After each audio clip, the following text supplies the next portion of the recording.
ذالک الکتاب لا ریب فیہ صدق اللہ مولانا العظیم وبلغنا رسولہ النبی الامین المبین المتین المعین الکریم ونحن علی ذلک لمن الشاہدین والشاکرین والحمد للہ رب العالمین۔ بیدم یہی تو پانچ ہیں مقصود کائنات، خیر النساء حسین و حسن مصطفیٰ علی۔ کیا بات رضا اس چمنستان کرم کی، زہرا ہیں کلی جس میں حسین اور حسن پھول۔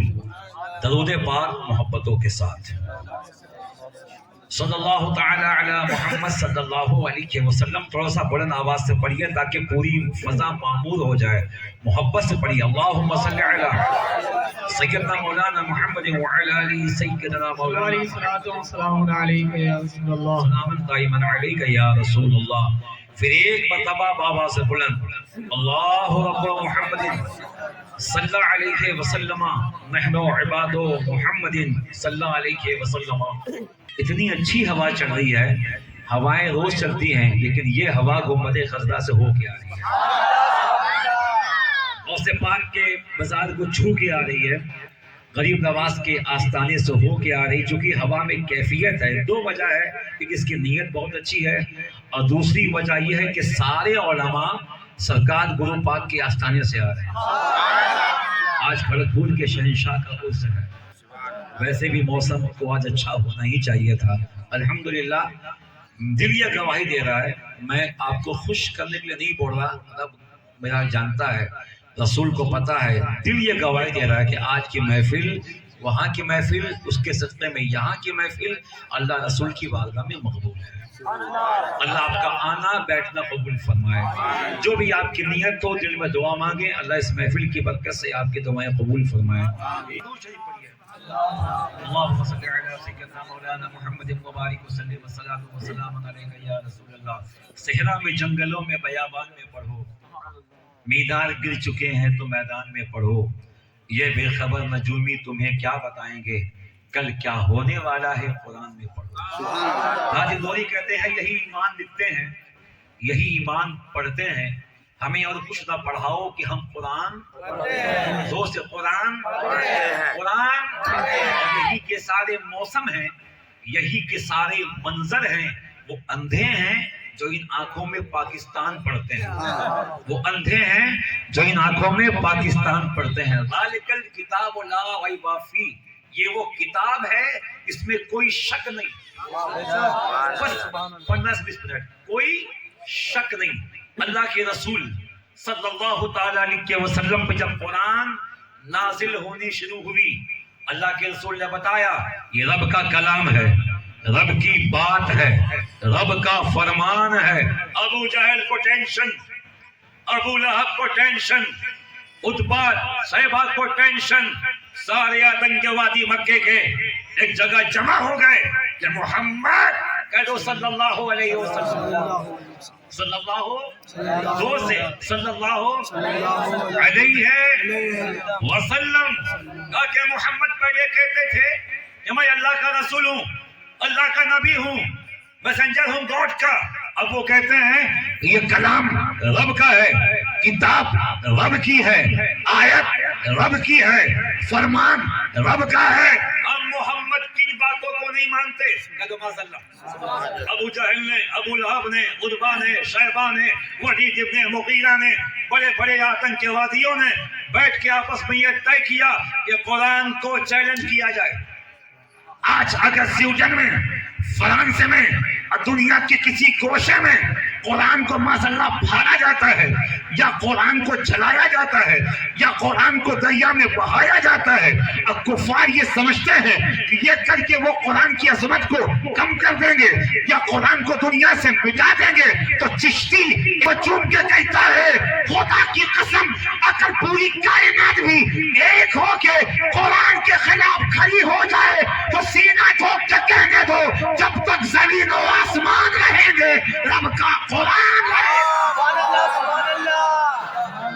قرآن ان سے مٹے گا، یہ قرآن کو مٹائیں گے۔ قرآن کا محافظ بھارت کا، پاکستان کا یا دنیا کا کوئی چوکیدار نہیں، قرآن کا محافظ میرا پروردگار ہے۔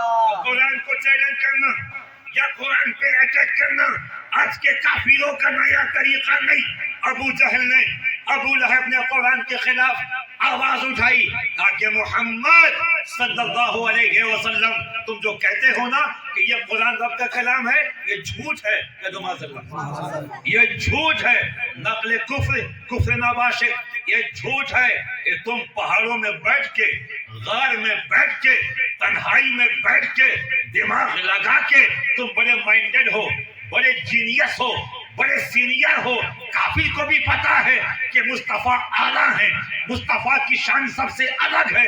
کیا یہ قرآن اللہ کی کتاب نہیں، تم لکھ کے لاتے ہو، یہ تمہارا اپنا کلام ہے. اور اللہ کے رسول نے اللہ کی بارگاہ میں دعا کی، اے اللہ تیرا کلام مجھ پہ نازل ہو رہا ہے روح الامین کے صدقے، ان کے ذریعے، مگر مکے کے کفار اس کو تیرا کلام ماننے کو تیار نہیں. رب فرماتا محبوب آزما لے، محبوب ان سے کہہ دے اگر یہ کلام رب کا نہیں ہے، یہ کسی بندے کا کلام ہے. اے محبوب، قرآن کی تو سب سے چھوٹی سورت ہے، اِنَّا أَعْطَيْنَاكَ الْكَوْثَرَ فَصَلِّ لِرَبِّكَ وَانْحَرْ إِنَّ شَانِئَكَ هُوَ الْأَبْتَرُ. اے محبوب اس سورت کو کعبے کی دیوار پہ لٹکا دے اور مکے کے کافروں سے کہہ دے اگر تمہارے اندر طاقت ہے قرآن کی سورت کا جواب دو. اگر قرآن رب کا کلام نہیں، کسی بندے کا کلام ہے، اس قرآن کی سب سے چھوٹی سورت کا جواب دے. مصطفیٰ جان رحمت صلی اللہ تعالیٰ علیہ وسلم نے اس آیت کریمہ کو سورہ کوثر کو لکھوا کے کعبے پہ ٹنگوا دیا. ابو جہل نے دیکھا، ابو لہب نے دیکھا، مکے کے بڑے بڑے طائفوں نے دیکھا اور سب کا دماغ اڑ گیا. کہا کہ نہ، اس کا جواب تو ہمارے پاس نہیں. مگر قرآن کا جواب دینا بھی ہے، معذاللہ قرآن کو انسان کا کلام ثابت کرنا بھی ہے. مکے کی پہاڑیوں میں ایک بڑا ضعیف دانشور تھا، عالم عربی کا. اس کے پاس گئے، وہ اتنا بڑا عالم تھا کہ اپنی زبان کی حفاظت کے لیے کہ زبان غلط ملت ہو گئی ہے، عربی میں کچھ کمی آئے گی، اس موقع پہ رہیں گے، اس نے اپنی زبان کی حفاظت کے لیے اپنے آپ کو پہاڑوں میں محصور کر لیا تھا کہ نہ کوئی میرے پاس آئے گا، نہ میں کسی سے بات کروں گا، تاکہ میری عربی جو بالکل سچی ہے اس میں کوئی فرق نہ پڑے. ابو جہل، ابو لہب، عتبہ شیبہ، مکے کے بڑے بڑے حرام خور اس کے پاس پہنچے اور بہت سمجھا کے لائے کچھ نہیں کرنا، بس محمد نے صلی اللہ علیہ وسلم کعبے کی دیوار پہ قرآن کی ایک آیت کو لکھ کے ٹنگ دیا ہے، اس کا جواب دے دینا ہے. لوگوں کے بہت کہنے پہ وہ آیا اور کعبۃ اللہ شریف میں جب داخل ہوا، اس کی نگاہ جب اس آیت پاک پہ پڑی، اِنَّا أَعْطَيْنَاكَ الْكَوْثَرَ فَصَلِّ لِرَبِّكَ وَانْحَرْ إِنَّ شَانِئَكَ هُوَ الْأَبْتَرُ. تختی ہاتھ میں ہے، قلم ہاتھ میں ہے. ابو جہل کہتا پڑھ لیا، اب اس کا جواب دے. وہ کہتا کیا جواب دوں؟ اوپر لکھا ہے اِنَّا أَعْطَيْنَاكَ الْكَوْثَرَ فَصَلِّ لِرَبِّكَ وَانْحَرْ إِنَّ شَانِئَكَ هُوَ الْأَبْتَرُ. اس نے آگے لکھ دیا لا کلام ھذا بشر، یہ بشر کا کلام ہو ہی نہیں سکتا، یہ بشر کا کلام ہو ہی نہیں سکتا، یہ تو رب کا کلام ہے. پھر مصطفیٰ کی بارگاہ میں آیا، اپنی جبین عقیدت کو خم کیا، کہتا یا رسول اللہ اب تک میں اندھیرے میں تھا. ابو جہل کا شکریہ ہے، ابو لہب کا شکریہ ہے کہ مجھے روشنی میں لے آئے، مجھے کلمہ پڑھا کے مسلمان کر دیا. یہ ہے قرآن. محبت سے کہہ دو قرآن، کہہ دو زندہ باد قرآن، ایک آواز میں قرآن، قرآن. علامہ عرفان صاحب، علامہ اسلم صاحب ایک سوال کا جواب دیجئے.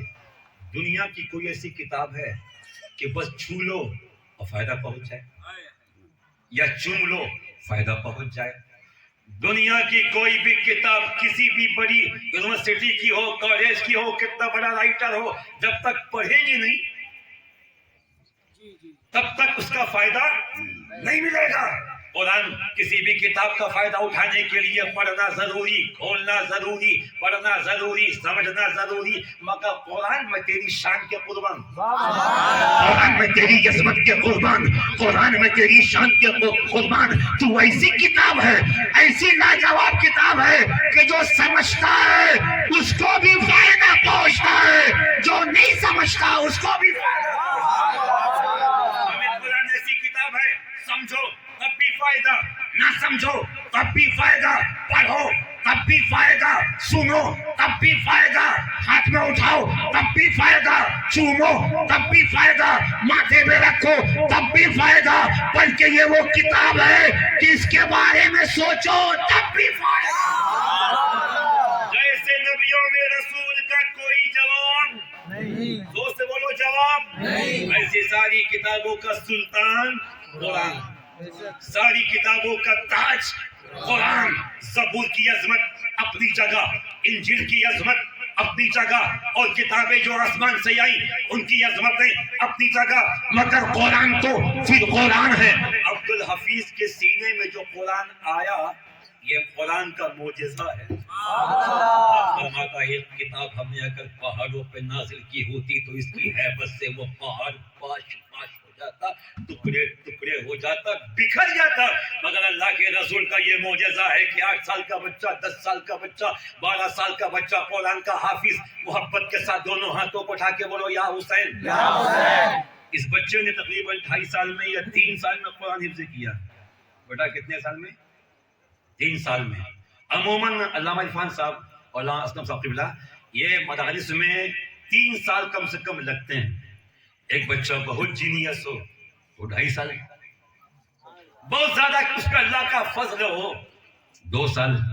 ابھی یہ خبر آئی تھی اخبار میں، دیکھا میں نے یو پی کسی مدرسے میں ایک بچے نے 8 مہینے میں قرآن حفظ کیا۔ تو یہ بچے کا کمال کم ہے، قرآن کا کمال کیا ہے؟ قرآن کیا ہے؟ اس کے معجزات۔ امام احمد رضا فاضل بریلوی رضی اللہ تعالیٰ عنہ اعلیٰ حضرت کے لیے ہماری جان قربان ہیں۔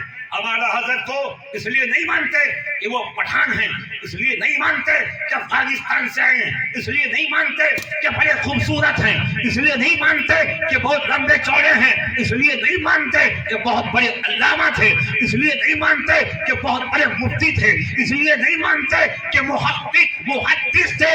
ہم امام احمد رضا پہ اس لیے جان دیتے ہیں کہ احمد رضا عاشق رسول تھے، عاشق صحابہ تھے، عاشق اہل بیت ہیں، عاشق رسول۔ اسی لیے احمد رضا، اور ایک بات یاد رکھیں، یہاں کوئی قادری ہے، چشتی ہے، نقشبندی ہے، سہروردی ہے، رضوی ہے، برکاتی ہے، ستاری ہے، اتاری ہے، حبیبی ہے، اشرفی ہے، ہم سب ایک ہی چمن کے پھول ہیں، ایک ہی چمن کے پھول ہیں۔ سنیوں کو آپس میں لڑانا بند کرو، زور سے بولو آمین، زور سے بولو آمین۔ سنیوں کو آپس میں لڑانا بند کرو۔ اگر کوئی بریلوی شریف سے مرید ہے، تاج الشریعہ سے مرید ہے، علامہ حضرت میاں قائد ملت سے مرید ہے، تو یہ مت سمجھنا کہ وہ رضوی ہونے کی وجہ سے اس کے باپ کی جاگیریں اعلیٰ حضرت، اعلیٰ حضرت کسی کے باپ کی جاگیر نہیں، غریب نواز کسی کے باپ کی جاگیر نہیں، مجاہد ملت کسی کے باپ کی جاگیر نہیں، تاج الشریعہ کسی کے باپ کی جاگیر نہیں۔ ہم تو سینے ٹھوک کے کہتے ہیں کہ جیسے کائنات کے پوری سنیوں کے لیے غوث اعظم ہے، پوری سنیت کے لیے غریب نواز ہے، پوری سنیت کے لیے مخدوم اشرف ہے، پوری سنت کے لیے مخدوم بہاری ہے، ویسے احمد رضا کسی کے باپ کی جاگیر نہیں، پوری سنیت کی امانت ہے۔ سبحان اللہ، سبحان اللہ، اللہ اکبر، یا رسول اللہ، یا علی، زندہ باد، زندہ باد، زندہ باد، زندہ باد، زندہ باد، ہندوستان کا سنی مسلمان زندہ باد، رسالت، یا رسول اللہ۔ مت کرو، ان کے نام کا سہارا لے کے پیٹ پوجا مت کرو۔ امام احمد رضا علامہ رضا علی خان کا پوتا بعد میں ہے، علامہ نقی علی خان کا بیٹا بعد میں ہے، تاج الشریعہ کا دادا بعد میں ہے، سنیوں کا محبوب پہلے ہے، سبحان اللہ، پہلے ہے، غوث اعظم کی آنکھوں کا پیارا پہلے ہے۔ سبحان اللہ، سبحان اللہ۔ کہنے کو بہت کچھ کہا جا سکتا ہے۔ اعلیٰ حضرت کے پاس ایک خط آیا، اس میں لکھا ہوا تھا حضرت علامہ مولانا مفتی محدث حافظ احمد رضا خان سبحان اللہ. خط پڑھنے کے بعد اعلیٰ حضرت کی آنکھیں اشک بار ہو گئی. میں حافظ نہیں ہوں، لوگ مجھے حافظ سمجھتے ہیں، لکھتے ہیں، اور جب لوگ مجھے حافظ سمجھتے ہیں، لکھتے ہیں، اب مجھے حفظ کرنا ہے.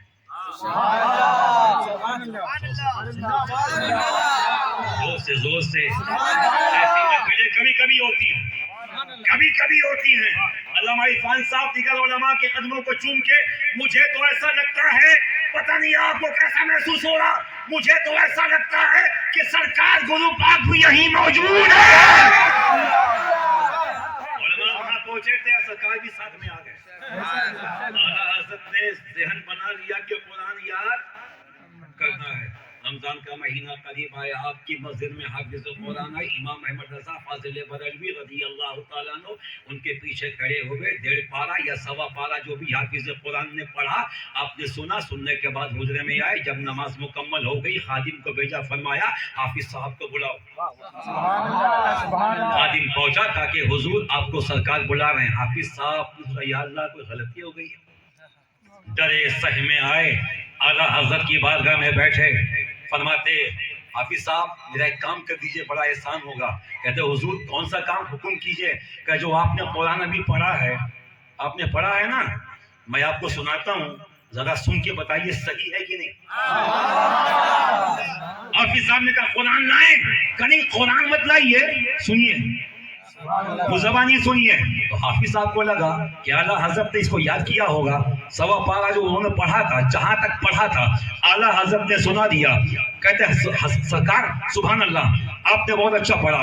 دوسری شب تراویح میں جو حافظ نے پڑھا، پھر آپ نے بلوایا، کہا کہ سنیے، سنا دیا. تیسری شب، چوتھی شب، پانچویں شب، چھٹی شب، ساتویں شب، شب 27 تک حافظ قرآن جو قرآن پڑھتے 1 پارہ، آدھا پارہ، 1.5 پارہ، 2 پارہ، جو سن کے اعلیٰ حضرت آتے حافظ صاحب کو سناتے.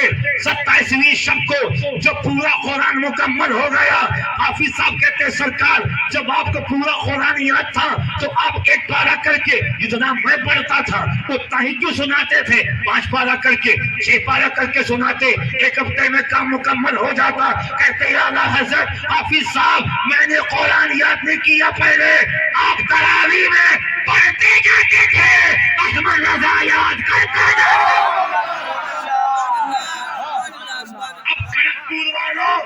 چشتی کو بولنے کی اجازت دو. جو 3 سال میں قرآن یاد کرے ہم اسے حضرت کہتے ہیں. جو 2.5 سال میں قرآن یاد کرے ہم اسے حضرت کہتے ہیں. جو 2 سال میں قرآن یاد کرے ہم اسے حضرت کہتے ہیں. جو 1 سال میں قرآن یاد کرے ہم اسے حضرت کہتے ہیں. جو 1 مہینے میں پورا قرآن یاد کر لے ہم اسے اعلیٰ حضرت کہتے ہیں. یہ شان اعلیٰ حضرت کی ہے. قرآن سے جتنی محبت ہوتی جائے گی، قرآن اتنا سینے میں سماتا جائے گا. بولو سماتا جائے گا. حافظ و قاری محبوب عالم ہو یا دیگر حفاظ قرآن ہو، ان کو قرآن سے جب محبت ہوئی تب قرآن سینے میں آیا. 1:15 بجے تقریر ختم، ایک کلام حضرت پڑھیں گا، پاس بھائی سلام پڑھیں، گھروں کو جائیں گے. اللہ تعالیٰ اس بچے کو سلامت رکھے، دیگر حفاظ کو بھی سلامت رکھے. ان کے ماں باپ کے لیے عید کا دن ہے. نبی فرماتے قیامت میں حفاظ کے ماں باپ کے سروں پہ ایسا تاج اللہ سجوا دے گا کہ بڑے بڑے اولیاء پوچھیں گے، بڑے بڑے کاملین پوچھیں گے یہ کون کی جماعت ہے؟ کیا نبیوں کی جماعت ہے؟ نہیں. رسولوں کی جماعت ہے؟ نہیں. صحابہ کی جماعت ہے؟ نہیں. تابعین کی جماعت ہے؟ نہیں. تابعین کی جماعت ہے. یہ کون لوگ ہیں جن کے چہرے روشن ہیں، آنکھیں روشن ہیں، ابرو روشن ہیں، ان کے سر پہ جو تاج ہے وہ آفتاب سے زیادہ روشن ہے؟ تو ان کو بتایا جائے گا یہ نبی نہیں، رسول نہیں، صحابہ نہیں، اہل بیت نہیں، اولیاء نہیں، تابعین نہیں. یہ وہ لوگ ہیں جنہوں نے اپنے بچے کو قرآن کا حافظ بنایا تھا، اس کے سینے میں قرآن کو داخل کیا. قیامت میں حافظ قرآن ان لوگوں کی شفاعت کرے گا جن پہ جہنم واجب ہو چکا ہے. اب بتائیے کہ جس کے سینے میں قرآن ہے اس کی یہ شان ہے، تو قرآن جس کو اترا ہے، جو صاحب قرآن ہے، اس کی شان کیا ہوگی؟ دونوں ہاتھوں کو اٹھا کے محبت سے بولو یا حسین. یا حسین. اس ایک سوال کا جواب دے دو, قرآن کبھی مٹ سکتا ہے؟ نہیں. کوئی قرآن کو مٹا سکتا ہے؟ قرآن لوگ جلا تو سکتے ہیں, مٹا نہیں سکتے. پنے پھاڑ کے معذاللہ ہوا میں اڑا تو سکتے ہیں, مٹا نہیں سکتے. معذاللہ ثم معذاللہ ٹیشو پیپر کے طور پہ قرآن کو استعمال تو کر سکتے ہیں, قرآن کو مٹا نہیں سکتے. قرآن لوح محفوظ پہ ہے, قرآن قلب مصطفیٰ پہ ہے, قرآن حافظوں کے سینے پہ ہے, قرآن منبر پہ ہے, قرآن محراب پہ ہے, قرآن مصلی پہ ہے, قرآن میدان میں ہے, قرآن گھروں میں ہے. اور یہ قرآن کا فیضان ہے کہ صاحب قرآن کا فیضان ہے کہ پوری دنیا میں اسلام کی روشنی موجود ہے. ہندوستان پہ انگریزوں کی حکومت تھی, ایک انگریز آفیسر تھا, اس کا خانسامہ یعنی کھانا پکانے والا مسلمان. سبحان اللہ. حضرت اس لیے کہ کھانا سب سے اچھا بنانا مسلمان کے سوا کسی کو آتا ہی نہیں. اچھا سبحان اللہ, ہمیں بھی سبحان اللہ, کیونکہ کھانے کی بات ہے نا, کھانے کی تعریف اللہ کی تعریف ہے. اچھا ہے کہ اللہ نے ہاتھی کو حلال نہیں کیا ہے, ورنہ یہ قوم اس کا بھی کام لگا دیتی. کھانے میں تو ہماری قوم کا کوئی جواب نہیں ہے. بریلی کے تاجدار کے شہزادے فرماتے ہیں مفتی اعظم ہند یا رسول اللہ, کھاتے ہیں تیرے درگاہ, پیتے ہیں تیرے درگاہ, پانی ہے تیرا پانی, دانا ہے تیرا دانا. اس نیت سے کھائیے کہ کھانے کے بعد جو طاقت قوت ملے گی مسلک اعلیٰ حضرت کا کام کریں گے, سنیت کا کام کریں گے, سادات کی محبت کو عام کریں گے, نبی کے دین کا کام کریں گے. جھوم کے بولو یا حسین, زور سے یا حسین. عباس بھائی کو سننا ہے تو زور سے بولو یا حسین, یا حسن, یا حسین. سلمان حضرت کھانا پکانے میں بھی ایک نمبر پہ ہے اور کھانے میں بھی ایک نمبر پہ ہے. حافظ کلام صاحب, علامہ اسلم صاحب کئی سال پہلے, بہت پہلے کی بات ہے, میں مدرسے میں پڑھتا تھا. ہماری قوم اتنی بے وقوف ہے, کھانے میں اتنی مگن ہے کہ کہاں کیا بولنا ہے اس کی بھی اس کو سمجھ نہیں ہے. میں ناؤ کیا بیٹھا ہوا تھا, نائی کی یہاں بال بنوانے کے لیے, میں مدرسے میں پڑھتا تھا, چھٹی میں آیا تھا, بھیڑ لگی ہوئی تھی. وہ کاٹنے والا بھی ہندو تھا, نائی. اب وہ سمے ہندو بیٹھے ہوئے تھے. ایک مسلمان اپنے بیٹے کو لے کے پہنچا نائی کی دکان پہ, چھوٹا بچہ 2 سال کا ہوگا, بیٹھا ہے, بال کٹوائے گا اس کے. ایک مسلمان اور آیا, یار تیرا بیٹا ہے؟ بالکل میرا بیٹا ہے. اتنا کمزور کیوں ہے؟ کھاتا پیتا نہیں, دوسرے سے پیتا نہیں ہے. بولا پھر کیا کرے گا؟ بولا کچھ نہیں, تھوڑا سا بڑا ہوگا, جہاں گائے کھانا شروع کرے گا تب ٹھیک. اب نائی بھی اس کو دیکھ رہا ہے گھوم کے, وہاں سب ہندو بیٹھے ہوئے تھے, لیکن وہ زمانہ اتنا تعصب والا نہیں تھا. ابھی کا زمانہ ہوتا دنگا ہو جاتا کہ ہماری گو ماتا کے بارے میں بات کر رہا ہے, کھانے کی تو سیدھا کہہ رہا ہے, جہاں وہ پکڑے گا نا نلہ, اس کا پورا ہو جائے گا کلہ. کچھ کھائے نہ کھائے اس کا کام ہو جائے گا. یہ ہماری بے وقوفی ہے. مسلمانوں کھاؤ, اللہ کی نعمت خوب جم کے کھاؤ, حلال کھاؤ, لیکن کھانے کے بعد جو طاقت ہو اس سے دین کا کام کرنے کی کوشش کرو. بہرحال بات لمبی ہو جائے گی. جھوم کے بولو یا حسین. اس انگریز کا جو خانسامہ تھا, نام تھا عبداللہ, کھانا بڑا اچھا بناتا. اس کی عادت تھی وہ صبح اذان کے پہلے اٹھتا, وضو کرتا, تہجد کی پابندی تھی, اس کے بعد اذان ہوتی وہ نماز پڑھتا, نماز کے بعد قرآن کم سے کم وہ 1 پارہ پڑھتا. زور سے بولو. آپ بھی اس جلسے سے ایک وعدہ کر کے جائیے, اگر قرآن آپ کو پڑھنا آتا ہے نماز کی پابندی کریں گے. ورنہ 1 پارہ اگر نہ ہو, آدھا پارہ نہ ہو تو کم سے کم 1 پاؤ بھی نہ ہو, کم سے کم 1 رکوع انشاءاللہ ہم روز پڑھیں گے. زور سے بولو, زور سے بولو. جس کو نہیں پڑھنا آتا پڑھنے کی کوشش کریں. قرآن ہندی میں بھی ہے, انگلش میں بھی ہے, مگر کوشش کیجئے کہ ٹائم نکال کے, اگر قرآن آپ نے نہیں پڑھا ہے تو حافظ صاحب قبلہ موجود ہیں, ہمارے علماء کرام موجود ہیں, ان سے ٹائم لیجئے 15 منٹ, ان سے قرآن پڑھنے کی کوشش کیجئے. انشاءاللہ 2-3 مہینے میں یا سال بھر میں, 1.5 سال میں قرآن آپ پڑھنے والے ہو جائیں گے.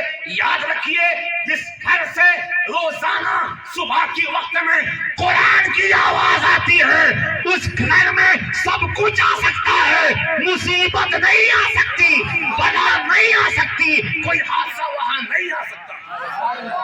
اہل حضرت مسجد سے قرآن, گھروں سے قرآن, بچے قرآن پڑھ رہے ہیں, ماں قرآن پڑھ رہی, بابا قرآن پڑھ رہا. عباس میاں, ایک آپ کے نام سے جملہ یاد آیا ہے, میں عباس بھائی کے نام سے جملہ بیان کروں پر تقریر ختم. اللہ کے رسول نے اپنی وفات سے پہلے آپ نے فرمایا صحابہ سے ایک سوال کے جواب میں کہ میں دو بھاری چیزیں تم میں چھوڑے جا رہا ہوں، ایک اہل بیت یا ایک قرآن اور دوسری میری، زور سے بولو، یہ آپ نے سنا ہے، ایک قرآن اہل بیت۔ علامہ عرفان بھائی، مصطفیٰ نے صحابہ کو قرآن کا ساتھی کیوں نہیں بنایا، جبکہ بعد نبوت سب سے اونچا مقام صحابیت تھا؟ حضرت غوث پاک فرماتے ہیں کہ کوئی صحابی کسی گھوڑے پہ بیٹھ کے جنگ کرنے کے لیے جائے، اس گھوڑے کے ٹاپ سے لگنے والی مٹی عبد القادر کی آنکھوں کا سرما ہے، یہ مقام صحابیت۔ اور مسئلہ یہ ہے کہ اپنے وقت کا غوث احد پہاڑ کے برابر سونا، احد پہاڑ کی مسافت تقریباً 2 کلومیٹر ہے، اس کی لمبائی، اس کی چوڑائی کتنی ہے، اس کا وزن کتنا ہے، اللہ جانتا ہے، اس کا حبیب جانتا ہے۔ اپنے وقت کا غوث احد پہاڑ کے برابر سونا خیرات کرے، ایک صحابی، سب سے نچلے درجے کا صحابی، 10ویں فضیلت کا صحابی، ایک مٹھی جو اللہ کی راہ میں خیرات کرے، مصطفیٰ فرماتے ہیں اس مٹھی جو کی خیرات اس غوث کے احد پہاڑ کے سونے سے زیادہ یہ مقام صحابیت کا ہے۔ تو اب یہ بتائیے کہ مصطفیٰ نے صحابہ کو قرآن کا ساتھی کیوں نہ بنایا؟ وجہ ہے صحابی کب تک رہیں گے؟ مصطفیٰ کے وصال کے بعد صحابی بننا بند۔ صحابی کس کو کہتے ہیں؟ ایمان کی نگاہوں سے مصطفیٰ کو دیکھا، ایمان لائے، ایمان پہ خاتمہ ہوا، وہ صحابی۔ نبی کے وصال کے بعد صحابی بننا بند۔ جتنے صحابی ہیں 10 سال کے بعد، 15 سال کے بعد، 20 سال کے بعد وصال کر جائیں گے، دنیا صحابہ سے خالی ہو گئی، اب کوئی صحابہ دنیا میں بظاہر موجود نہیں ہے۔ اب قرآن کو قیامت تک رہنا ہے، اب قرآن کا جو ساتھی ہے وہ پچھڑ جائے گا، قرآن اکیلا ہو جائے گا۔ تو نبی نے اہل بیت کو قرآن کا ساتھی بنایا، کیونکہ نبی جانتے تھے کہ میرے صحابہ 10 سال کے بعد نہیں رہیں گے، مگر میری اہل بیت، میری اولاد، ایک یزید کیا ہے 100 یزید ہو جائے، قیامت تک نبی کا خاندان رہے گا، نبی کا خاندان رہے گا، نبی کا خاندان رہے گا۔ اللہ کے رسول نے قرآن کا ساتھی اہل بیت کو بنایا، صاف جملے میں قرآن کا ساتھی حسین کو بنایا، قرآن کا ساتھی حسین کو بنایا۔ اب آپ اندازہ لگ رہے ہیں کیا ساتھی حسین کو ملا، قرآن کو ملا حسین، حسین کو ملے قرآن، قرآن کا ساتھی حسین، حسین کا ساتھی قرآن۔ ساتھی ہو تو ایسا، دوست ہو تو ایسا، قریبی ہو تو ایسا۔ ارے حسین قرآن کے ایسے ساتھی ہیں کہ حسین کا سر کٹ گیا ہے، جس میں سے سر الگ ہو گیا ہے، اور جب نیزے پہ حسین کا سر اٹھایا گیا ہے تو حسین کا سر قرآن پر رہا ہے۔ ساتھی ہو تو ایسا، دوست ہو تو ایسا۔ ابو خالصمہ ایک پارہ قرآن پڑھتا تھا، اور جب تک وہ قرآن پڑھے گا نہیں، انگریز صاحب کو چائے بنا کے دے گا۔ اس نے کئی بار کہا بھی کہ یار تم پڑھ کے کیا پڑھتے ہو پتہ نہیں، اپنی کتاب پڑھتے ہو، مجھے چائے کی طلب ہوتی ہے۔ بولا سر کام رکھنا ہے تو رکھیے، نکالنا ہے تو نکال دیجئے، جب تک قرآن پڑھوں گا نہیں چائے پلاؤں گا نہیں۔ سبحان اللہ، سبحان اللہ، سبحان اللہ، سبحان اللہ۔ انگریز چڑھتا تو بہت تھا، مگر کرے کیا، کھانا مسلمان اتنا اچھا بناتا تھا کہ اس کو چھوڑنے کو تیار نہیں۔ ترکیب سوچی اس نے، اس کا قرآن پڑھنا بند کرواؤں گا۔ اس نے باہر سے کیسا کیمیکل منگوایا کہ کاغذ پہ لگا دو تو کاغذ پہ آگ کا اثر نہیں ہوگا، کپڑے پہ لگا دو کچھ دیر تک کپڑے پہ آگ کا اثر نہیں ہوگا، کسی چیز پہ وہ کیمیکل لگا دو اس پہ آگ کا اثر نہیں ہوگا۔ انگریز بڑی عیال، بڑی مکار قوم ہے، اس نے کیمیکل منگایا، اپنے بائبل کے سامنے رکھا، اور مسلمان سے کہا تم قرآن سے بڑی محبت کرتے ہو؟ کہا بالکل۔ کہ یہ قرآن کیا ہے؟ رب کا کلام ہے۔ اس قرآن کی شان کیا ہے؟ اس نے قرآن کی شان تو بہت بڑی ہے، اس کی شان یہ بھی ہے کہ جس سینے میں یہ ہوتا ہے اس سینے کو مٹی نہیں کھاتی، قبر کے کیڑے مکوڑے اس کو نہیں کھاتے، یہ قرآن کا فیضان ہے۔ اس نے کہا نہ تمہاری کتاب سے اچھی میری کتاب ہے۔ کہا کون سی کتاب؟ کہ جو عیسیٰ علیہ السلام پہ نازل ہوئی وہ کتاب زیادہ افضل ہے۔ مسلمان نے کہا نہ قرآن سب سے افضل ہے۔ اس نے کہا نہ میری بائبل افضل۔ اس نے کہا قرآن افضل۔ جب بات پڑھی کا فیصلہ کیسا ہوگا؟ انگریز کہتا ٹھیک ہے 1 ہفتے کے بعد ٹائم رکھتے ہیں،